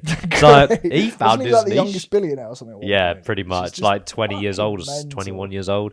Anyway, built it purely off like this influencer culture. Obviously, back then, it wasn't a big thing. He found the niche, and he did so well, mate. He built a whole community out of it. So true. Yeah, I mean, what you sort of tick off there is the starting with the problem or the avenue. I think he was looking to make more affordable and better material gym outfits, and then he found the specific, they call them like the tribes when it comes to sports industries, the people who 100%. are going to believe in your message, and then you find who they follow, who they sort of get around, where they get around, and then it's getting in front of them. It's then using that competitive nature of sports to like the whole. I love one of the best things about Gymshark is the name. Yeah. Gymshark is such a animal kingdom name. It's like yeah. a competitive edge. Like Sick. you've got like sail sharks, you've got like Gloucester It lions was and stuff. well in advance, or It's ahead well of in its advance time. of that, Sorry. but it- Well, yeah. no, it was well ahead of its time. Yeah. 2012 to come up with that. They've only just started changing those names into like animals recently, Exactly, which yeah, is yeah. nuts as So well. yeah, he used that competitive edge, and then you do exactly what you said. He told a story, didn't just sell the product, Yeah. and he made himself the absolute domination of Oh, gym outfits for the massively, mate, next sort of yeah. like 10 years. It Really. was that authentic touch, which is what we always Mm-hmm. keep coming to and alluding to in our podcasts. Yeah, it's one of those things where, like Gymshark, the other really smart thing about that name, not only does it hit the animalistic, like competitive nature of being a shark, being the animal kingdom, but the fact that it rolls off the tongue with the word gym means, let's say somebody who wasn't English speaking came to the UK and they were like, oh, I'm going to this gym, want to find some outfits. They'll know the word gym. They'll type in gym and boom, Gymshark Gymshark. pops up Yeah, because yeah. it uses the name It's in clever, the title. mate. It's very very clever. clever, very Very clever clever. marketing and branding from them. It's good. And I've got another brand here, Go on. Castor. They're kind of fairly new as Castor. well. Yeah, they sponsor like England now, Oh yeah, rugby team and Harlequins and stuff like that. So they're a premium British sportswear brand. Started with 25k and now supplies teams like Newcastle, Rangers, England Rugby, Harlequins team as well. And it just keeps on getting better, mate. Yeah, that's they the thing. have done so well, and they've only recently come to the table, considering you have all these huge brands, and they've only just recently come to the table and have kind of started to compete with these big boys. That's the thing. If they find the gap to 25K, fill, which is for them, like they're aligning themselves with certain sports teams.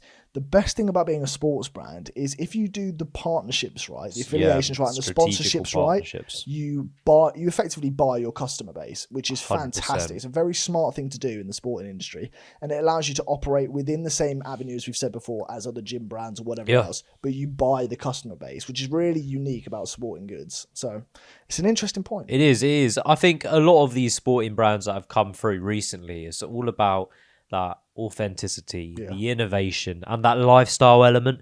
You've got to really sell it because the sport fans out there that are going to buy your products love to tap into that And they lifestyle. also, it's a regenerative thing as well. They'll buy it annually. They won't just Oh, buy it yeah, once. yeah. Every single time they turn up to a Yeah. match, they'll buy the next shirt, Yeah. the next year's kit Yeah. that comes out. They'll buy it for friends and family. Yeah. They'll buy it for the babies when the babies are born. So Exactly. he's going to be a Man United fan. So for You it, know what I yeah, mean? but like even like sporting, not brands, or it is brands basically, like your Adidas's, your Nikes. Yeah. If you've worn an Adidas shoe and you loved it and you ran well with it, or you played a sport and it really helped you, you're going to continue buying Adidas from there on out for that shoe. Yeah. mental. Crazy. Well, I've got a good old story, right? Go on. Because we love our stories We do. here. Mark Cuban. Wow, mate. This is The actually Shark going to... Tank legend. This is going to knock your fucking socks off. it? Right. Picture this, right? It's the year 2000. I was just born. The Dallas Mavericks are the worst team in NBA. Yeah. The stadium's half empty, players are uninspired, and the only thing lower than the attendance numbers are the ticket prices. Then comes along Mark Cuban, a 41-year-old tech millionaire Yeah. who just sold his company Broadcast Broadcasting. to Yahoo Yahoo. for $5.7 billion. Wow. He could have bought a yacht a mansion, maybe an island. But no, he buys the worst basketball team. That is so cool, though. And he literally said he loves chaos and wants to fix things. Yeah. Cuban buys the Mavericks for $285 million. Not as a sports fan, but as an entrepreneur, which was the difference. Yeah. Instead of running it like a traditional sports club, he ran it like a start-up business. Did he? First move, fix customer experience. Good. He made Wi-Fi free in the arenas before anyone else was even thinking about it. Yeah. He upgraded the sound system, added giant screens, improved the food, and cut tickets prices for families. Interesting. He said if you make people feel like they're part of something special, they'll come back, win or lose. Yeah, so true, that was his true, first true. fix. Within a year, attendance skyrocketed. Fans started to believe again. Cuban didn't stop there, my Get friend. excited. He was one of the first owners to use data analytics, Okay. tracking everything from fan engagement to player performance. Yeah. Like, I mean everything.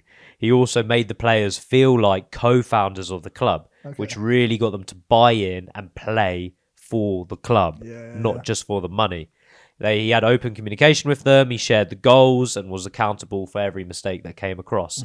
The Mavericks became one of the first data-driven teams in sports history. Yeah. And within 5 years, the Mavericks went from one of the worst franchises to one of the most valuable. Isn't it like over $1 billion or something crazy now? By 2011, they won the first NBA championship. By 2025, the team's valuation hit $4 billion.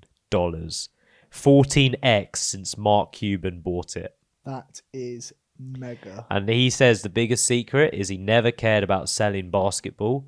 He cared about selling fun, energy, and belief. I love that. There's a baseball team out there. I think they're called the Bananas or something like that. Okay. Banana Armour. And like the owner always wears a bright, luminous yellow suit with a top hat.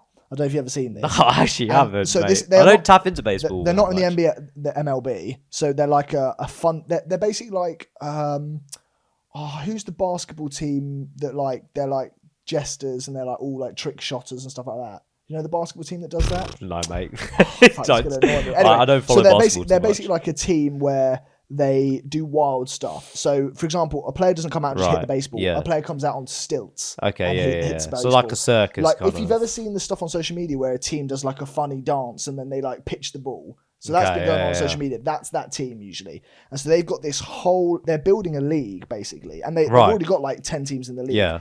All over the country where they've got players who like, they're like quirky, weird circus act Yeah, baseball. yeah. And it's this really fun, like if you catch a ball, put on like a show, you win like basically. £1,000 Yeah, and yeah. stuff. It's almost, it's only engagement and excitement and fun more so than That sounds it is sick. I can't lie. Yeah, it's a whole league as well. You should So check it out. you It's don't huge. need to be like a proper sports fan. You just go down and like This watching like a is- circus. It's in kind a of like way. watching Dude Perfect as a baseball. Yeah. league. That's genuinely exactly what Class. it is. That's It's sick. all That trick sounds shots. unreal. It's all, but it's still formatted the same way that baseball Yeah. works in terms of how the pitching system works and Interesting. the points work. And it's so interesting because the owner, he does a lot of social media stuff. Yeah. He came out the other day, I think it was on like a social media thing or it was on a podcast, and he said they were asking what sort of goal he has, and he was like, "My goal is to make 1 billion fans." And they were like, they thought he was going to say £1 billion. They thought he was going to say 1 billion something else. Yeah, 1 billion yeah. ticket sales.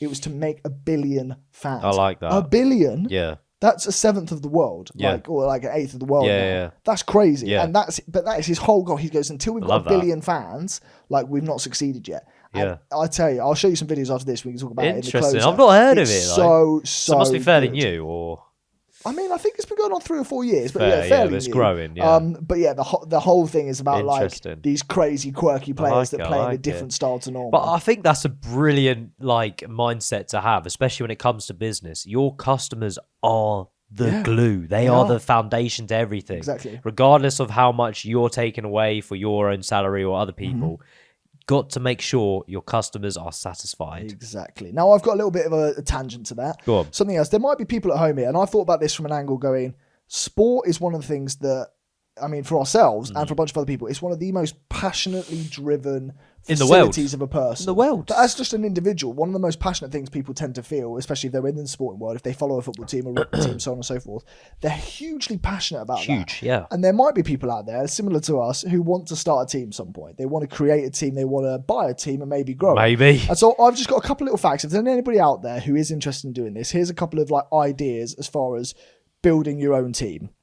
First of all, define your sport, your level, and your model. So let's say it was rugby, premiership, and the model was doing what Cuban did, which is buying a low-level team and building them up, or what Ryan Reynolds did for football, so on and so forth. Or another guy called Mark White. He's done a really good job at Dorking Football Club. Oh, yeah. He started with a bunch of mates in a pub. Like, yeah, That's let's make a club. Yeah. They started at the lowest heard level this. in the world. Like, they had the shittest pitch, molehills, everything. They had to like tie the nets on before the game. Yeah. And then eventually, as they go through, he tells it so well on this podcast that he did. I have to watch that. They go through and he's got to now build this stepping stones so people can come in. He needs like a rope around. He needs to start putting sponsors on. Yeah. He needs now to do the irrigation system. He needs plumbing, and they do it all themselves. That's so cool. Digging up everything. And That's then so cool. they That's have, what we're going to have to do. Yeah, he has local people who have been there since the very beginning. Yeah. And they've got like an unlimited season ticket for life. Nice. And they come to every game. They've been there from the very beginning, all the way up to where they are now. And they Rain want or to keep shine. going. What league are they in now? Are they getting semi-pro They're yet? just below like the professional leagues, That's one so below. Cool. That's Yeah, so cool. All right, it's very good. So next up, define your entry routes. There's two main routes. I'm not saying this is the only ones, but there's two main routes. One, buy or invest in an existing club. Yep. That can either be by acquiring the shares or buying the club outright, or secondarily starting a new club like the Dorking lad Yep. did. Registering with, for the example of rugby, registering with the RFU, applying to join at the appropriate league tier. So you have to go through a full application process to prove why you're valued for that league. And then from there, developing or leasing a compliant area to play, whether it's a stadium level or whether it's a grassroots rugby club. You have to have a compliant training ground and facility to host the matches. This can obviously come up with loads of different costs associated, but I'll get into that in a minute. Next up, with the home ground, secure the facilities. So you need to secure all the licensing, the legals, the sort of insurances, so on and so Yeah. forth. You've got to get all of that sort of stuff down, not only for your home ground, but for your players and for the people who work as part of the organisation. Pitch maintenance is included in that. That's something that gets overlooked quite a lot. Building your core staff structure. For a typical, even from grassroots level, sometimes maybe these roles can be shared amongst people, but for an average club, you'll have a head coach, a director, and then if you expand from that, you'll have people like a finance officer, a strength and conditioning person, maybe marketing, community manager, and then you'll have captains within the team and player professionals within the team. So this can range from any sort of scale and level that you enter at, but make sure you've got all of your tiered roles covered before you start getting players on. Because if you get 100%. players on first, you're going to be in a bit of a sticky situation also- with one guy going, Yeah. what do we do first? With those roles as well, you don't have to go pay people. You find local people who are passionate about the sport that you're looking to introduce to the area and get them on board. There are so many people that love to do things over the weekend with their spare time, and they will be on it like a car bonnet. It'll be one of our things, like for the first 5 years, we take no money out of the business, and we're working for free, go back down to 100%. base level stuff. I like that. Getting your hands dirty. Exactly. Register and gain league approval from there. That's just proof of the fact that you've got everything registered with Companies House, league entry systems, so on and so forth, and you've got to prove that you've got stable funding, or at least funding to provide what you need for the players. Financial planning and running costs. These are things such as ground lease, travel, logistics, insurance, administration, marketing. These annual operating costs depend on the size of your league as well. But you can look into all these things online. A lot of them you can find on the union website for whatever sport you're looking at. It'll say what the startup costs are. Yeah. Then you create the revenue model. Don't miss this out. This is the most important thing. 'Cause if you don't make this, you're screwed, right? You might be a sports team, but if you've not got a revenue model to provide yourself match day revenue, sponsorship revenue, broadcasting, academy and development, non-match events, local council events, all these sorts of things is what's going to keep the lifeblood of that company alive. And memberships for the actual people that play for your club. Who play, exactly. That's probably the first step of getting money. If you've got a bunch of mates, you're all chucking 50 quid. There's your membership. That'll pay for your kits. Exactly. That might pay for your water bottles. Yeah. And then you start from there. Exactly.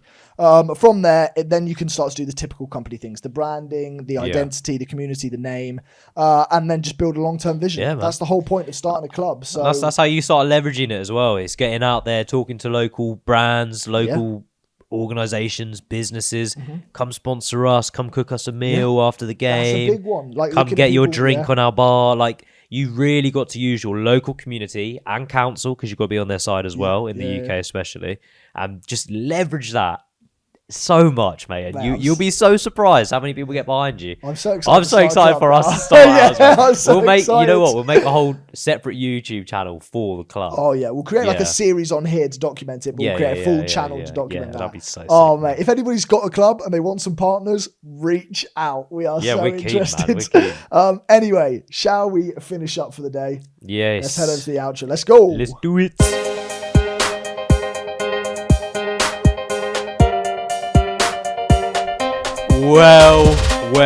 Well. Another rep done. £15 won. We are up big time, my friends. What a legendary episode. Thank you again to the Garrison Club for hosting us. Wow, That was absolutely mate. wicked. Thank you for a sick scratch card today. And thank you to you lovely people for coming and watching. Thank you to all our subscribers, by the Thank you way. so much. And if you haven't done so, there's a red button for you to click. There you go. Hit the notification bell as well if you want. You Yep. come back next week for plenty more. Check And even out in our the meantime, socials as well. We also Get have on it. Sunday specials now as well. Little shorts do, popping we up for you do. guys to enjoy. Yeah. Short form content, which is wild, weird, and fun. Yeah, let us know if you like that as well. Our little Sunday specials coming on. Do so. And in the meantime, we hope you have a great rest of your week. We hope your business endeavors are going well and you're keeping fit and healthy with sport, because that's always Exactly. crucial. Clear the head, get yourself out and about and doing what you 100%. need to do for yourself. But if you want to check out some more, like you always know, go check out our Patreon. We've got some Exactly. extra special segment We do. and some more talking points as We well. certainly do. Well, we love you. We'll see you around. Toodle bloody pip. Adios. It's cheerio, isn't it? Here's cheerio. Toodle bit cheerio. Cheerio. Tom, edit that, yeah? Thanks. It's my Spanish side coming out of me.